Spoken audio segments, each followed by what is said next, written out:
En abril de 2025, Donald Trump ha propuesto aranceles del 50% a los productos chinos, sumados a otros anteriores que ya elevaban las tasas a un 104% respecto a la situación previa a su presidencia. China ha respondido con represalias económicas, aranceles del 34% y medidas regulatorias, lo que refleja un círculo de escalada sin resolución diplomática.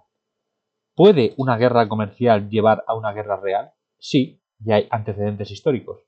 Las guerras comerciales no suelen provocar conflictos militares directamente, pero pueden crear las condiciones necesarias para que un conflicto estalle por otras causas.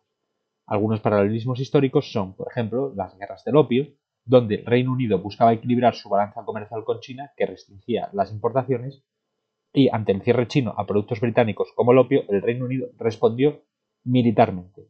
Fue una guerra motivada por intereses comerciales y el rechazo a barreras proteccionistas. Tras el crack de 1929, los países adoptaron políticas proteccionistas como por ejemplo la ley Smoot-Hawley en Estados Unidos, lo que aumentó el nacionalismo económico y deterioró el comercio global. Alemania y Japón, asfixiados por barreras, buscaron salidas armadas a su falta de recursos y mercados. Cuando no hay acceso a comercio justo, algunos regímenes optan por la fuerza. No diremos que el proteccionismo económico fue la única causa de la Segunda Guerra Mundial, pero sí que fue un motivo muy importante. ¿Qué hace que el caso actual sea peligroso? El comercio es una extensión, o se ha convertido en una extensión del conflicto geopolítico. La guerra comercial Estados Unidos-China es solo un frente de un conflicto mayor. Un conflicto donde se integran vectores como la hegemonía global, el control tecnológico, chips, inteligencia artificial, el 5G y la influencia internacional. Cada arancel no es solo económico, es un acto político, una declaración de poder. Mientras la tensión comercial aumente, ambas potencias reforzarán su presencia militar en zonas estratégicas como Taiwán y el mar de China meridional.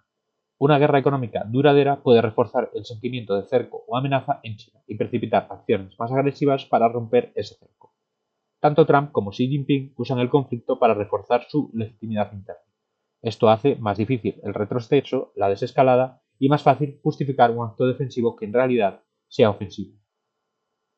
La historia nos muestra que los conflictos comerciales prolongados sin solución pueden fomentar nacionalismos agresivos, además de agravar las desconfianzas entre bloques y provocar guerras si se cruzan ciertas líneas geopolíticas sensibles.